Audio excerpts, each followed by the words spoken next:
एक मित्र का प्रश्न है, हर पल खुश रहने का राज क्या होता है?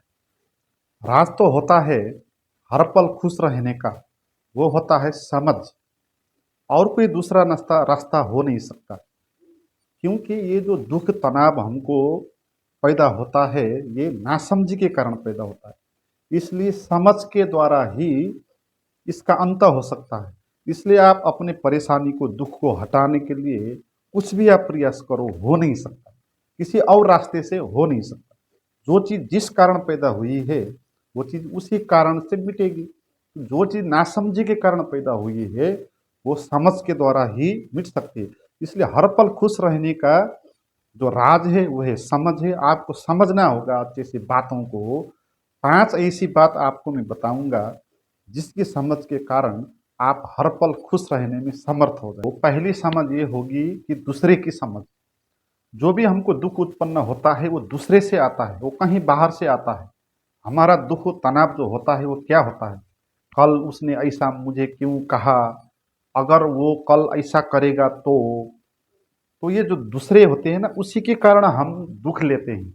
उसने मुझे ऐसा किया, धोखा दिया, तो मुझे बहुत परेशानी हो गई। तो हमारे जो दुख का कारण है वो दूसरा होता है। मगर आपको ये समझना होगा कि दूसरा माने क्या? कोई भी जो दूसरा आदमी होता है वो क्या होता है? क्या वो हमारे ही प्रतिबिंब नहीं होता? क्या हमारी ही धारणा नहीं होती दूसरे के बारे में? दूसरा कौन है, उसके बारे में हम जो सोचते हैं वही वो होता है।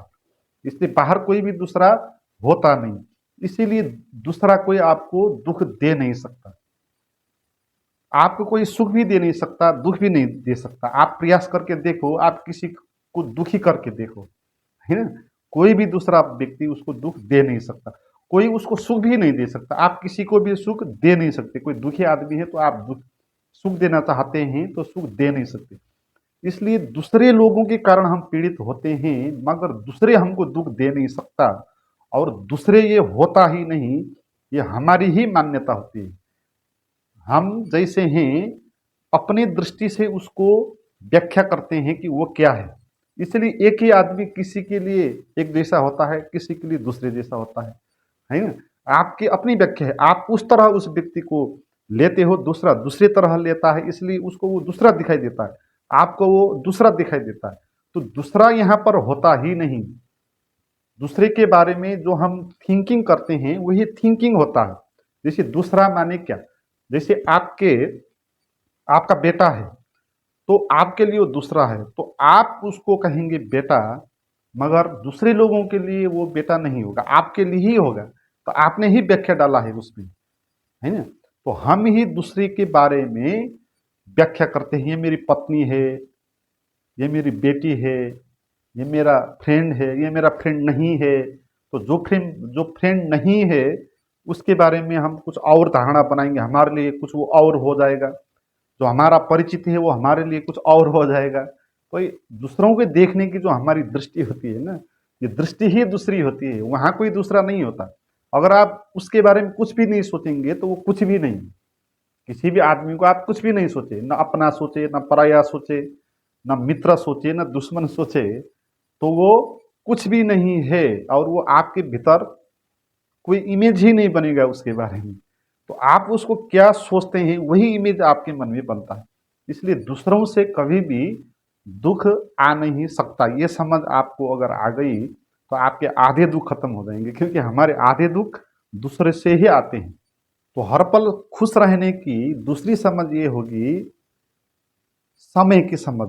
जो भी हम मानते हैं दुख को, जो भी हमको दुख होता है वो या भूतकाल से होता है, भविष्य काल से होता है। समय के कारण हमको दुख पैदा होता है ऐसा हमको लगता है, मगर हमको समझना होगा कि समय होता ही नहीं। और हमारे जो दुख क्या है उसको देखें, वो या कल कल के बारे में सोचा हुआ दुख है, या कल के बारे में अनुमान किया हुआ दुख। कल मेरे साथ ऐसा हुआ था, तो वो घटना आपको दुखित करती है, या कल आपका क्या होगा ये घटना आपको दुखित करती है। ये दो ही घटना है जो हमको दुखित करती हैं। मगर इसको आप अच्छे से देखेंगे तो कल तो कहीं होता ही नहीं। न भूतकाल होता है, भूतकाल होता है क्योंकि भूतकाल जा ही चुका, वो मर ही चुका है, वो अब कहीं उसका एग्जिस्टेंस है ही नहीं, उसकी केवल मेमोरी है, और मेमोरी सच बात नहीं हो सकती। इसलिए भूत है झूठ, भूत नहीं है। और भविष्य जो अभी आया ही नहीं है ना, और भविष्य के बारे में हम जो सोचते हैं वो भी मेमोरी है, इसलिए ये मेमोरी सच नहीं हो सकती। और भविष्य अभी आया नहीं, इसलिए भविष्य भी नहीं होता। तो इसका क्या अर्थ हुआ कि जो है ही नहीं उनसे हम दुखित होते हैं, पीड़ित होते हैं। जो जा चुका है भूतकाल में, जो भी घटा आपके जीवन में वो जा चुका, अब नहीं है, उससे हम दुखित हो रहे हैं। जो है नहीं उससे हम दुखित हो रहे हैं, और जो भविष्य आया ही नहीं उसके बारे में चिंता करके हम अभी दुखी हो रहे हैं। और भविष्य जब आएगा तब आप अगर दुखी होते तो भी ठीक था, मगर आप आज ही दुखी हो जाते हो, इसलिए हम प्रतिपल दुखी होती है। बात एक ही घटित होती है, हम आज आज से ही दुखित होना शुरू कर देते हैं, कोई बात अगर 1 साल बाद होने वाली हो तो भी। तो आपके समझना होगा कि दुख होना है तो जब आपके सामने दुख आएगा तब दुखी होना है, मगर अभी दुख आया नहीं आपके जीवन में तो अभी आप क्यों परेशान होते हो। तो आपको ये समझना होगा कि समय नहीं होता है, इसलिए जो भी दुख हमको आता है समय से आता है। इसीलिए अब दुख होने का कोई भी कारण नहीं बचेगा आपको। वर्तमान में कोई भी दुख नहीं हो सकता। अगर आप वर्तमान में बैठे हो, न भूतकाल के बारे में सोच रहे हो, न भविष्य काल के बारे में सोच रहे, या चिंतित नहीं हो उन बातों से, क्योंकि वही ही नहीं ये जान के, तो आप अभी यहीं रहेंगे, तो अभी यहीं आप खुश हो जाएंगे, है ना। क्योंकि चिंता का कोई कारण नहीं बचा। चिंता का कारण था समय, चिंता का कारण था भूत और भविष्य। भूत और भविष्य नहीं है ये हमने जान लिया, तो अब चिंता का कारण नहीं बचा, और वर्तमान में चिंता नहीं हो सकती। तो हर पल खुश रहने का तीसरा ये समझ होगा ज्ञान की समझ। हमको लगता है जो भी हमको अज्ञान है वो ज्ञान के अभाव के कारण है। हमने शास्त्रों को नहीं पढ़ा है, बातों को नहीं समझा है, गुरुओं का प्रवचन को नहीं सुना है, ध्यान नहीं किया है अच्छे से। तो जब हम ध्यान करेंगे, जब मुक्ति हो जाएगी, जब ध्यान लगेगा या कुछ होगा, ज्ञान होगा, प्रवचन से कुछ जान लेंगे, तो ही हम खुश होंगे, हमको ये लगता है। तो इसलिए हम ज्ञान के पीछे हम दौड़ रहे हैं, प्रवचनों को सुन रहे हैं, अनेक अभ्यास कर रहे होते हैं ताकि जीवन में खुश हो जाए, मगर उससे भी खुश कोई नहीं होता। दिखाई तो ये पड़ता है जो सुख को पाने के लिए ज्ञान के रास्ते चले हैं वो और ज़्यादा दुखी हो जाते हैं, क्योंकि एक तो दुख पहला उनके साथ था ही, और एक नया दुख आ गया कि अब ज्ञान के माध्यम से सुखी कैसे होना है, अब सुखी होने का दुख हो गया है।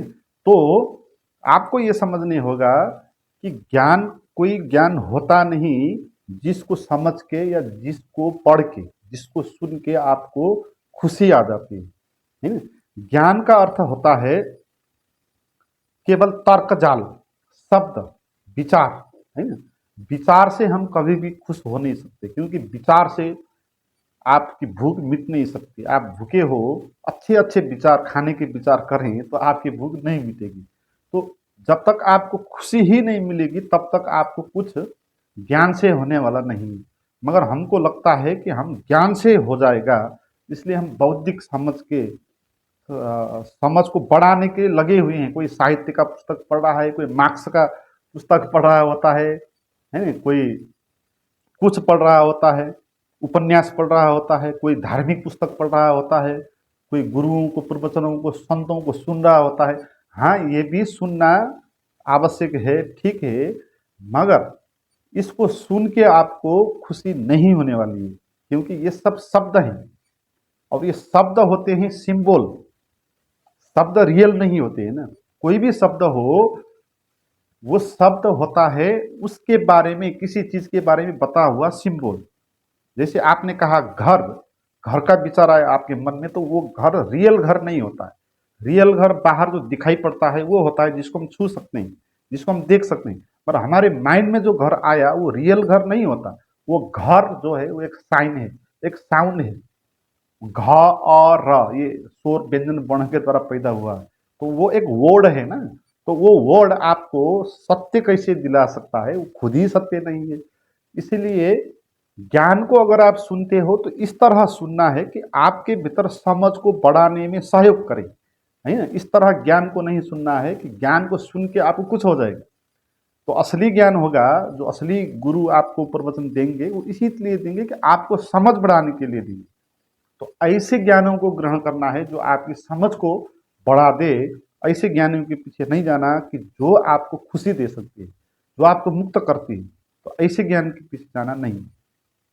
तो ज्ञान अगर आवश्यक होता तो जो अशिक्षित व्यक्ति हैं, जो ग्रामीण लोग हैं, जो पढ़े लिखे नहीं होते, क्या उनके लिए फिर खुशी नहीं होती है ना। ज्ञान से अगर कुछ होता तो वो लोग तो बहुत दुखी होते हैं, क्योंकि उन्होंने तो पढ़ा ही नहीं कुछ, ना उनको शास्त्र का पता है, ना वेद का पता है, ना गीता का पता है, अनपढ़ है, ग्रामीण है, मगर वो खुश जी रहे हैं। मगर जो पढ़ा लिखा आदमी है, गीता में पीएचडी कर लिया और बहुत सारे शास्त्रों को कंठस्थ कर दिया और संस्कृत के एक एक श्लोक को वो रट सकता है, वो कह सकता है, और वो दिखाई पड़ता है दुखी है ना। तो इसलिए ज्ञान ग्रहण करने से कुछ होने वाला नहीं, ये आपको समझना है, क्योंकि ज्ञान भाषा है, भाषा शिव बोल है, उससे कुछ होने वाला नहीं है। चौथी समझ ये है स्वीकार की समझ। हम दिन भर अस्वीकार में जीते रहते हैं। हमारी जो फिलोसॉफी है, जीवन जीने का जो दर्शन है, वो है ना। हम हर पल ना कहते रहते हैं। हमारे मन में कुछ नकारात्मक विचार आ जाएंगे तो एकदम ना कहेंगे, क्यों आ गया, नहीं आना चाहिए था। जीवन में कुछ घटना घट गई तो एकदम से हम ना कहेंगे, एकदम रोने धोने लग जाएंगे। तो देश में क्या हो रहा है ये आलोचना करेंगे, और लोगों ने क्या कहा, लोगों की आलोचना करते रहेंगे। हमारी जीवन शैली ऐसी हो गई ना में जीने की। हर एक चीज को हम अस्वीकार करते रहते हैं। तो इस अस्वीकार के कारण आपको दुख पैदा हो जाता है, क्योंकि अस्वीकार दुख का कारण है, स्वीकार दुख का अंत होता है। अगर आप स्वीकार करते हो दुख को भी, तो दुख भी नहीं हो सकता। आप दुख तक को भी स्वीकार कर देते हो तो फिर दुख दुख कैसे हो सकता है। अगर आप सुख को भी अस्वीकार करेंगे तो वो भी आपको दुख लेके आएगा, है ना। जो जिसको आप सुख कहते हैं, जिस भौतिक दुनिया का सुख, कुछ चीज़ों का लाभ पाने का सुख, कोई चीज़ हासिल करने का सुख, अगर वो मिल जाए आपको और आपके मन में उसके प्रति अस्वीकार पैदा हो जाए तो वो भी आपको दुख करता है, दुख पैदा उत्पन्न कर देता है। इसलिए हमारा जो ये दर्शन है ना, हमारा दर्शन ये है जीवन जीने का, जो है उसको अस्वीकार करो और जो नहीं है उसका लोभ करो, उसको चाहो, है ना। हमारा ये मन है, हमारे पास जो अभी है उसके प्रति हम अस्वीकार करते हैं, उसको हम नोटिस ही नहीं करते, उसका कोई वैल्यू ही नहीं हमारे हमारे लिए। जो हमारे पास नहीं है उसको नहीं होने का दुख हम भोग रहे होते हैं। जो पैसा आपके पास है, जो घर आपके पास है, जो जागीर आपके पास है, जो व्यवसाय आपके पास, तो ऐसे बहुत सारे लोग हैं आपके नीचे। अगर वो उनको ये चीजें मिल जाती तो बहुत खुश हो जाते। और आप भी कभी आपने सोचा था कि अगर ये चीजें आपको मिल जाए तो आप सुखी हो जाएंगे, और अभी आपको ये चीजें मिल गई, मगर आप इन चीजों को पाने का जो लाभ है, पाने का जो अवसर है, उसको आप भूल गए। और जो चीज आपके पास नहीं है तो उसकी लोभ के कारण आप पीड़ित हो गए। तो ये हर एक की कहानी है। हर एक यही सोचता है। जिसके पास खरबों रुपया है वो भी इसी तरह सोचता है कि अगर मेरे पास 10 खरब हो जाए तो। जैसे किसी के पास 1 लाख है तो वो कहता है कि 10 लाख हो जाए तो, है ना। किसी के पास 1000 है तो 2000 हो जाए तो ऐसे ही दुखी है वो अरब रुपया वाला भी। जैसे 1000 रुपया वाला दुखी है, 1000 रुपया वाला को एक दूसरा 1000 नहीं होने का दुख है, और अरब वाले को 10 अरब नहीं होने का दुख है। तो इस तरह देखें तो 10 अरब वाले को ज्यादा दुख है, क्योंकि 1000 वाले को तो एक ही 1000 का दुख है, उसको तो 79 अरब का दुख है, नहीं? तो जो है आपके पास, तो उसको स्वीकार करना है। जो नहीं है उसकी बात नहीं करनी है, क्योंकि जो नहीं है वो नहीं ही है और वो हो ही नहीं सकती, और जब होगी तब होगी। अभी वो नहीं है तो उसका लोभ नहीं करना, और जो आपके पास है उसके तरफ देखना है कि आपके पास क्या क्या है, तो आप पाएंगे आपको दुखी होने का कोई भी कारण नहीं। इसमें अंतिम पांचवी और सबसे महत्वपूर्ण समझ ये है अपने होने की समझ। हम अपने होने का कभी हमको एहसास नहीं है। हमको लगता है कि सुख कहीं बाहर से आएगा, कोई दूसरा मुझे सुख दे देगा, कुछ चीज़ मिल जाएगी तो मैं सुखी हो जाऊंगा, इस तरह हम सोचते हैं, हम इस तरह कभी भी नहीं सोचते हैं कि मेरा होने का भी एक सुख है। असल में जो असल सुख है, जो सच है, वो होने का ही सुख है। क्योंकि बाहर से आया हुआ सुख तो सुख का भ्रम है, वो सुख हो नहीं सकता। क्योंकि जिसका स्रोत बाहर होगा वो कब भी वापस भी चला जा सकता है ना, वो आपके बस में नहीं है वो सुख। इसलिए आप लगातार हर पल खुश कैसे हो सकते हैं? बाहर से कोई सुख आया अपनी मर्जी से, फिर वो अपनी मर्जी से चला जाएगा, उस पर आपका कंट्रोल ही नहीं होगा, तो आप हर पल खुश नहीं रह पाएंगे। मगर जो असल सुख है उसका स्रोत हमारे भीतर ही है, और वो सुख का अर्थ है हमारा होना। हर एक चीज की होने की अपने एक आनंद है, हर चीज होने का एक अपना आनंद है। एक फूल फुला है, उसका होने का एक अपना आनंद है, इसलिए वो पुष्पित है, इसलिए वो एक सौंदर्य प्रकट हो रहा है उससे। हर एक चीज, आप एक जानवर को भी देखो, उसका होने का कितना आनंद है, वो दिखने में कितना अच्छा दिखाई पड़ता है और कितने अच्छे ढंग से वो फनी होता है, नहीं? तो आनंद में होता है। तो वो आनंद जो होता है ना, हर एक के भीतर होता है, बाहर नहीं होता। और वो आनंद हमारा होने का आनंद होता है। इसलिए आपको अपने होने का आनंद ढूंढना है, इसी को ध्यान कहते हैं, है ना? आप बाहर की चीजों को भूल जाओ, भूत भविष्य को आप भूल भूल जाओ, और निर्विचार होकर, शांत होकर आप बैठो, तो आप धीरे धीरे जानेंगे कि आप भीतर एक हैं। आप एहसास कर पाएंगे आप अपना होने का, और वो होने का एक अपना एक आनंद होता है ना? और ये आनंद ही सच आनंद होता है। जब आपको ये आनंद मिल जाता है तो ही हर पल आप खुश रह सकते हैं, क्योंकि अब कोई आपका आनंद, आपकी खुशी लूट नहीं सकता वहां से, क्योंकि आपके भीतर ही वो स्रोत है, आप वहां तक पहुंच गए।